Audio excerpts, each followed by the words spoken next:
será que eles têm, pô, tal raça tá mais espalhada em tal lugar do mundo, tal raça tá mais espalhada em tal lugar do mundo, eles têm essa ligação com as localidades, com os hemisférios, com os continentes aí, ou é viagem minha isso daí?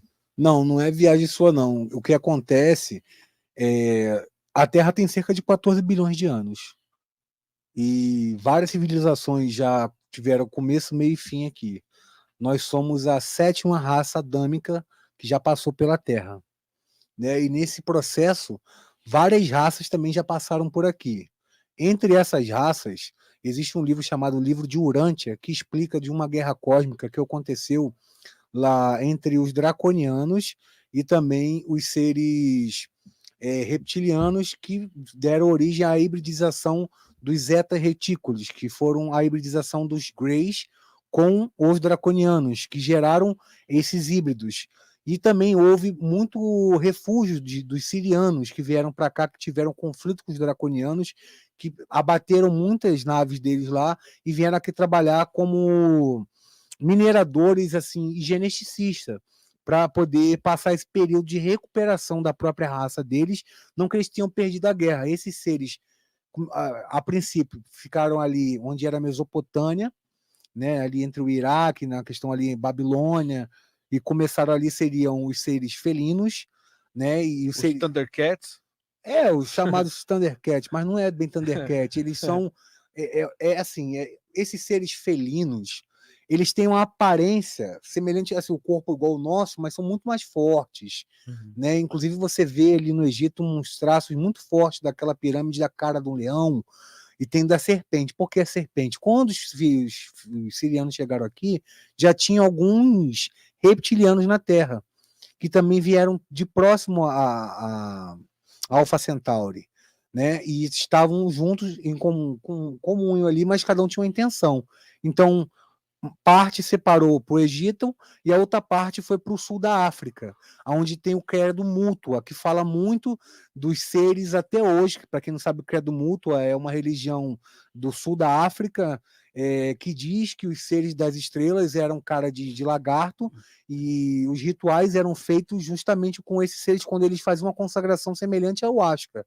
Toda vez esses seres entravam para uma caverna, tomava essa como é que eu vou falar, esse líquido sagrado deles lá, que não é a ayahuasca, é outro líquido, e eles Essa tinham alquimia, né? isso, essa alquimia, e tinham contato com os seres serpente. Então, mais para o sul eram os reptilianos, mais para o norte da África, porque a África sempre foi o berço da humanidade, porque o bioma da África ele tem de tudo, assim como o Brasil, né? No Brasil já eram seres ligados aos intraterrenos, como os próprios Anunnakis, que você pegar ali na época dos seres que chegaram na época da Pangeia, né, os continentes eram praticamente todos interligados, e o Brasil era colado, você vê que o desenho é igual ao da África, e ali muitos migraram para cá, isso responde até o que eu falei para vocês em relação às pirâmides, sendo que as pirâmides vieram milhões de anos depois, mas é porque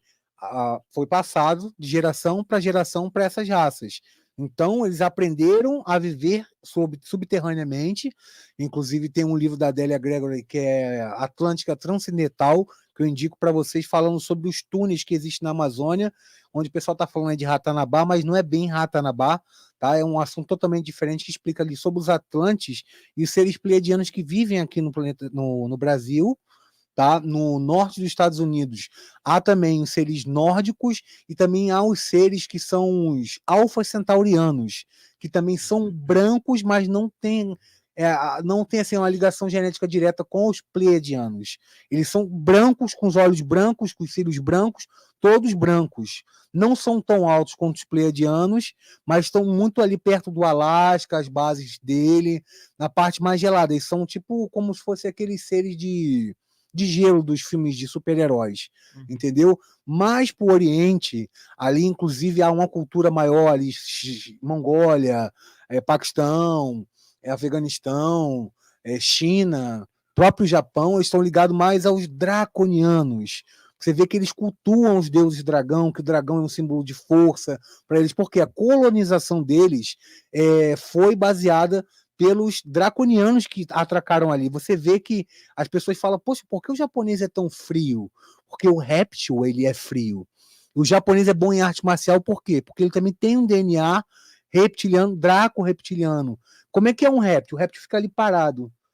Pode ser um dragão de Komodo ou um camaleão. Se você encostar, ele reage assim, ó, rápido. Você vê que na arte marcial, você que entende, tu vai... Eu fiz karatê, fiz taekwondo, fiz um pouco de jiu-jitsu. O cara vai dar, dependendo da região, o cara é mais rápido do que você. Ele já prevê o seu movimento. Eles são assim, bateu, levou. E mente fria. O cara tá perdendo ali a luta no judô, tomou 2 Shidori, tá com o Yuko e o outro tá zerado o japonês, daqui a pouco vai lá e dá um pão. E no cara ele fala, caraca, a luta tava ganha, faltava 10 segundos, porque eles mantêm essa mente draco-reptiliana dentro da colonização dele. Mas dentro dessa pergunta, existe sim, sul da África, reptilianos, norte da África, sirianos, parte da Europa, sirianos, pleiadianos, greys, já é uma mistura maior. Oriente e Oriente Médio é os seres dragões, tá? E lembrando que a galáxia tem mais de 1 trilhão de civilizações, tá? Isso aqui são os seres conhecidos e é um planeta. Algo que eu tenho que contar para vocês também, para quem está aqui na audiência do Universo Podcast, é que nós estamos na periferia da Via Láctea. Então, quando a Via Láctea foi criada, formada, ela tem 16 bilhões de anos, praticamente. Então, ela é 14 bilhões, tá? Vamos dizer que os planetas que estão no centro da galáxia são pelo menos 2 bilhões de anos mais evoluídos do que a gente. Então, todos os planetas que orbitam uma estrela, e na nossa galáxia é cerca de 2 bilhões de estrelas só na nossa galáxia, se você pegar esses 2 bilhões e pensar que cada estrela dessa tem 8 órbitos planetários ou 6 orbitando esses 2 bilhões, multiplica 2 bilhões por 6. Porque cada estrela dessa, como o Sol, muita gente acha que o Sol é um planeta, o Sol é uma estrela, tá, gente? E toda uma estrela das menores do é uma universo. anã branca da categoria 5. Nós temos a Betelgeuse aí que dá mais de 10 mil sóis, tá? Que é a mais próxima à nossa estrela, né? Muitos falam que é Sirius. Aparece até à noite como uma estrela bem destacada no céu, mas esses planetas, todos eles têm um que tem uma zona habitável. Você vê aí que já acharam mais de 40 planetas e chamam de Kepler. Kepler porque foi o telescópio Kepler, né, que começou a ter essa descoberta através do experimento de refração, que eles observavam o tempo que aquela luminosidade era identificado como estrela ou planeta. Por quê? A estrela ela não para de brilhar. O planeta ele sim se escurece no céu. Então, com os telescópios, eles começaram a identificar planetas e usando tecnologia agora mais avançada como o telescópio James Webb, que passou o Hubble e muito em resolução, é como tu pegasse uma internet de 144p e passasse agora para uma internet de 8K. A diferença é esse nível. Então é muito grande. Você viu uma parada embaçada, cheia de pontinho luminoso, agora tu vê com nitidez. Então, todo dia, gente, todo dia. Tem planeta novo igual a Terra. Tem planeta maior do que a Terra. A gente só não consegue ainda botar o telescópio para entrar lá para ver os humaninhos andando lá. Ou os seres que tem igual todo mundo, todo lugar ao mesmo tempo. Assiste esse filme também, que fala sobre a relação da gente em relação ao tempo e espaço, né? Onde às vezes a pessoa o Rick aqui é lutador, mas o Rick lá no outro lugar ele é nadador, o Rick de outro lugar ele é uma dona de casa, o Rick de outro lugar é uma bicha, o Rick de outro lugar também, ai, mentira. Enfim, Eu disfarço bem. tá disfarçando bem, botou uma barba, uma voz impostada assim. Enfim, eu tava falando sobre o que mesmo, meu Deus, me perdi agora. Sim, a questão do tempo de evolução. A galáxia é criada de dentro para fora. Então, como a gente tem 14 e a galáxia tem 16, quanto mais por cento da galáxia, da Via Láctea, mais estrelas estão concentradas, então mais planetas estão ali e foram criados 2 bilhões de anos antes da gente. Então, essas civilizações que estão na Via Láctea, eles não dão contato para a gente, porque seriam como se eles retrocedessem 2 bilhões de anos para falar conosco em relação à evolução. Aí eles chegariam aqui para comunicar-se conosco, é a mesma coisa a gente querer conversar com uma formiga.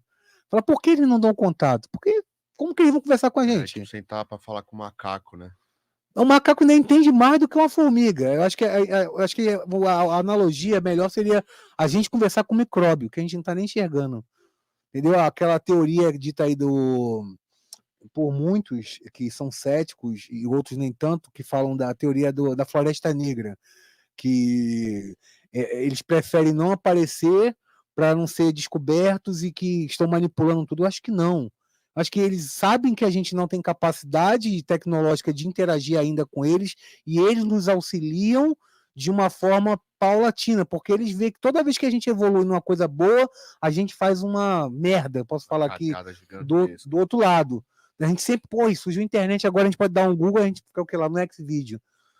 Aí começa a ter distúrbio, atrai energia negativa, a gente começa a tentar hackear uma coisa, baixa livro, vídeo que não pode, fica vendo parada que não pode, e a gente sempre vai usar pro mal. Tem gente aí usando a Deep Web, a Dark Web, enfim, é internet, é um benefício, mas você vai usar como o fogo. O fogo ele serve tanto para nos alimentar, nos aquecer, quanto para destruir a energia. A própria energia nuclear, né? Justamente. Bem utilizada, poderia... Cara, tem N... Sanar o problema mundial. Sanar da fome no mundo, cara. Os caras preferem botar dentro de um míssil e atirar no outro lá, tá ligado? É o egoísmo do homem. O egoísmo do homem que vai levar ao próprio caos e vai fazer com que, o que eu disse lá no outro podcast, não sei se foi o penúltimo ou o último, foram alguns, sobre o reset planetário. O reset planetário não tem nada a ver com essa viagem sideral de